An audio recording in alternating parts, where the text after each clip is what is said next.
Greetings, this is This and I'm Me, and today we have a sphere. I have no clue what this puzzle is called. Maybe I found an actual sort of title for it, for the title, but it's a wooden sphere puzzle. It's 12 pieces, and on first glance, it doesn't look like there's much to work with here because it is, for all intents and purposes, got nothing to hold on to besides, the whole thing. But it's actually not too different than the other types of wooden puzzles. So let's jump right in with a hint first and foremost.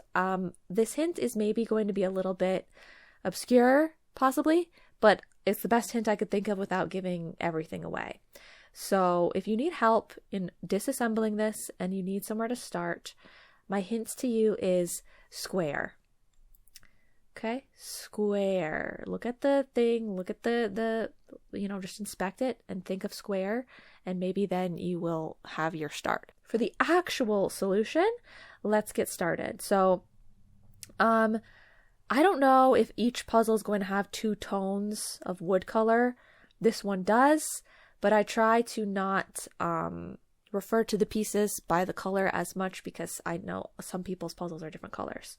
So instead, we're looking at shapes. We're looking at the square shapes, like this one, and like this one. You can see them very clearly here. See, this is not a square. These big sections are not a square. These are a square. You can see this is kind of loose here. That's because that's the key to taking the whole thing apart, is around the square pieces. So to start with our solution, because it's a sphere, and I can't exactly tell you a certain way to hold it, you're going to need to check them all. Basically, one of these square pieces, I'm pushing on them right now, one of these square pieces will be able to be pushed. So there's 2 there, there's 2 there, there's 2 there, and there's 2 there. Okay, if it's none of those, you need to go check the sides. That one, that one, that one, that one. Okay, so this is the one that pushed in. It's very convenient that it was one of the last ones that I checked for the sake of the demonstration. But yes, so as you can see, this piece pushes in. There is your key piece. This is how we take it apart. When you push it in, it pulls out this other side. You can take that piece out. You can take this piece out. And now, basically, the whole thing starts falling apart. But if you need a little more guidance, basically, you can focus on these middle pieces first. Get these taken out. And now it should be loose enough that you can pretty much just, wiggle it around and the rest of the thing comes apart. That is, pretty similar to most wooden puzzles that we work with, right? You find the key piece, you slide it out of place, and the whole rest of the thing can pretty much come apart. Now, to put it back together, we first need to organize our pieces just a little bit here. Okay, now that we've got it taken apart, for those of you that just want a fast solution and don't want all the explanation, you can watch now. I'm doing a fast solution. And if you want an explanation of the pieces, and if you want, sort of more of a walkthrough, I can do that next. Like, just skip forward in the video. This is just for the people that are looking for, well, let me watch and see how is it done, but I don't need my handheld, right? So here we go. I hope you are watching. Once again, this is another one of these notch pieces. Putting that in place there. Okay. Next, I'm going to go with this piece, I suppose. We're going to put that right in there. Okay. Now I'm going to slide this out a little bit. I'm going to take this piece in this orientation. I'm putting it in here. Okay. And then next I'm going to go in with, I suppose we could do this piece. I'm going to put it this direction. Put that in there. Okay, then I'm sliding everything over this way. That looks great, right? Okay, now we only have a few pieces left. I'm going to put this piece in place in here. Everything's a little bit wibbly wobbly, but put that piece right in place there. Okay, I've slid it down. See, like that, slid it down. And then we just put this last piece in place like this. Well, it's not the last piece, but pretty much. And then you can see on this side. Okay, and then the last piece we're just going to put into place right there, like that. Slide it back into place. Okay, there's your quick reassembly. Now for a slower approach. So to start, your first 2 biggest pieces are these like half half globe pieces. You've got 2 of those. They are exactly the same. Okay, so you don't need to worry about which is which. We also have a set of long pieces like this, and then some short pieces. Okay, like this. My short pieces are darker brown color, but it doesn't really matter, whether yours are the same color or not. So I'm going to call them long and short. For the long pieces, we have 2 that are exactly the same, quite basic long pieces. Then we have 2 that are exactly the same, that are notched pieces. They have a unique little notch to them. They look like E's.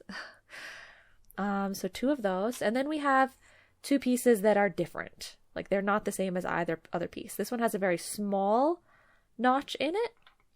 And this one has not as big of a notch as the other ones. As you can see, it is shorter. See, like the top and the bottom are not the same. So we're going to put our 2 unique pieces off to the side in their own little category. And then for the short pieces, we have these 2, which are the same.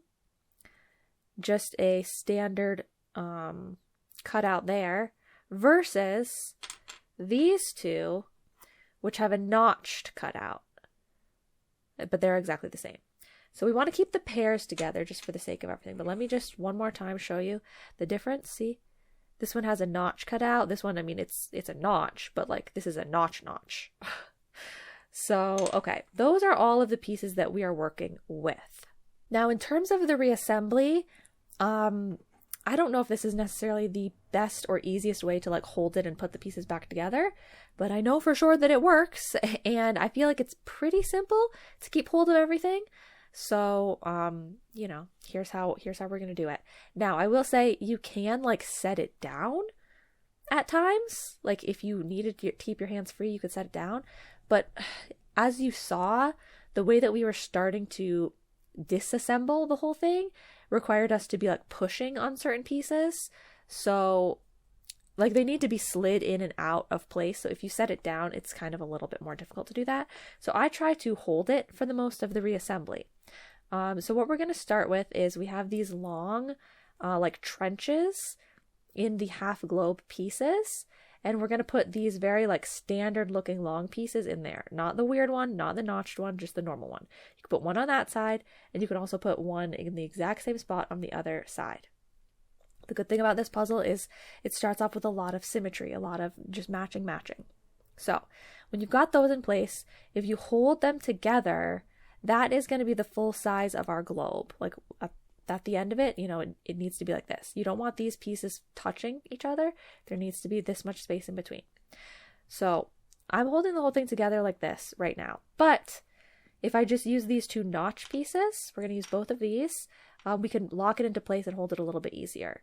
So I like, for the sake of the tutorial, to put the notch pieces so that the gap is facing towards my body. So I'm going to put one right on top here. You can just notch it into place. Now everything might be a little like wibbly wobbly for your reassembly, because my puzzle isn't like the smoothest. So yeah, things might be a little wibbly wobbly, but as you can see, I've put it fully, like I can't push it down anymore. Like it's resting on top of these other pieces. So you put one on the top like that, and then you put one on the bottom as well.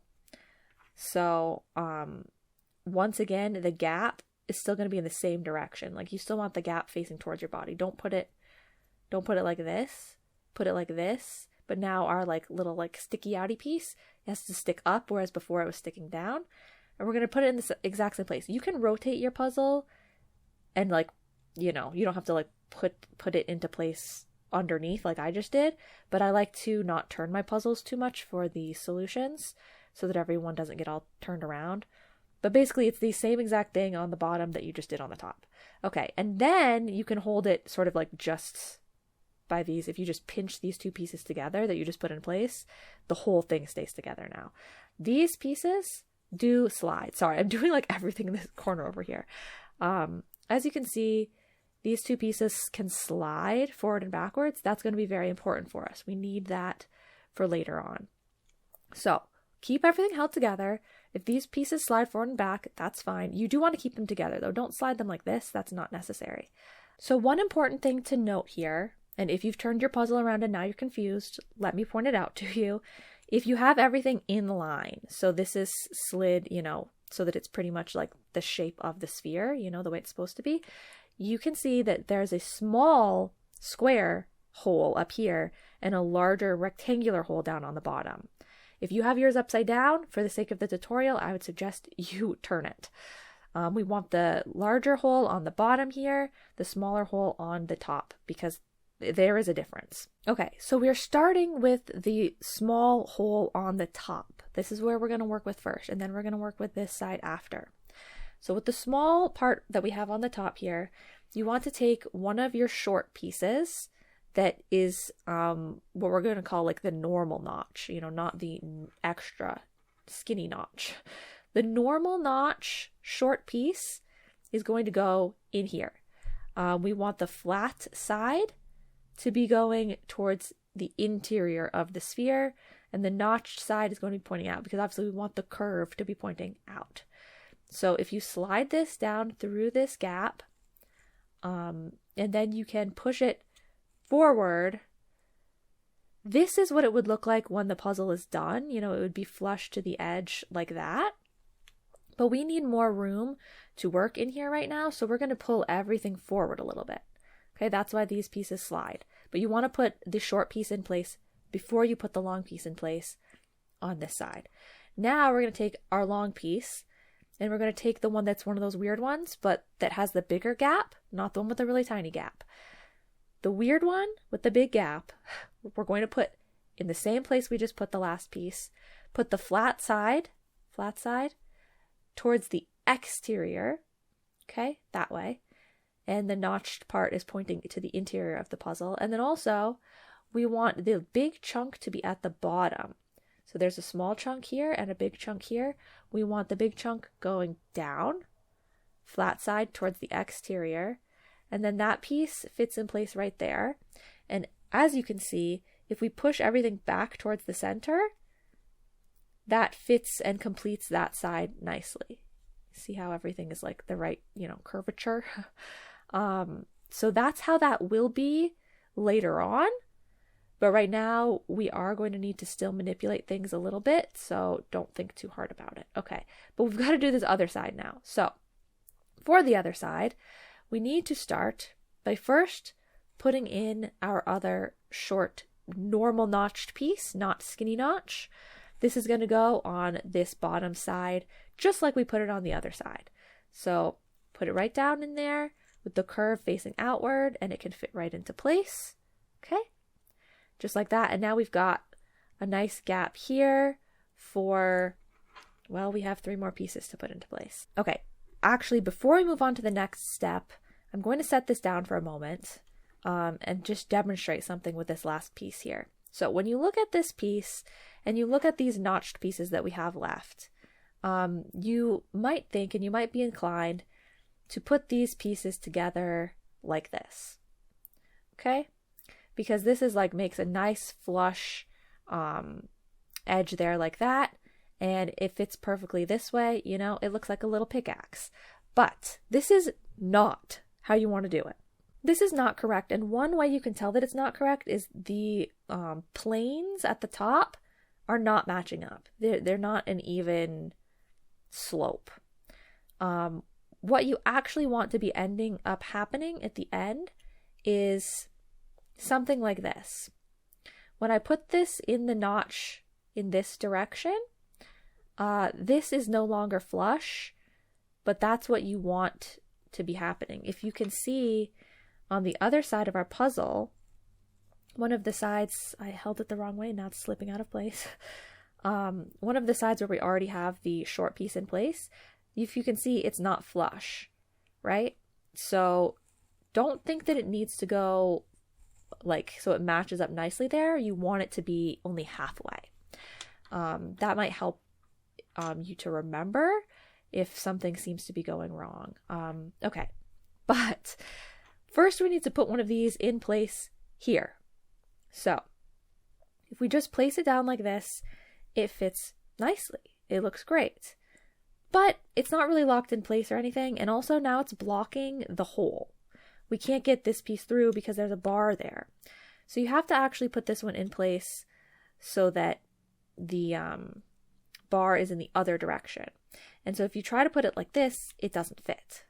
What you need to do, and which is why it's important that these still slide, is you need to slide everything back that way. Sorry, I'm not holding onto it the right way anymore. Still keep holding like these two pieces, and then it'll make everything easier. So if we slide everything back this way, including these main pieces, we have room now to put this piece into place. If you put that in place there and then slide everything over the other direction, slide everything over, mine's wibbly wobbly, but slide everything back the way that we had it so that it's like, you know, nice. It will lock that piece into place. See? So these pieces, we had them slid forward before. You could see that they fit. We slid them back. We put this one into place. If we slid them forward again, now it's in place. And you can do that before or after you've put this piece in. It doesn't matter too much. Okay, but now we have two pieces left. We're going to take the long one next. It's got a tiny notch in it. We want the notch to be facing in towards the center, smooth face towards your body, and we're going to have the notch pointing down this time. Put the notch down and slide this piece into place. Okay? It fits nicely, it fits perfectly. I'm going to rotate the puzzle around, okay, for the sake of being able to see everything nicely. We've rotated it around. You can see the notch right in there. So push this piece further than it needs to go. Further than it needs to go.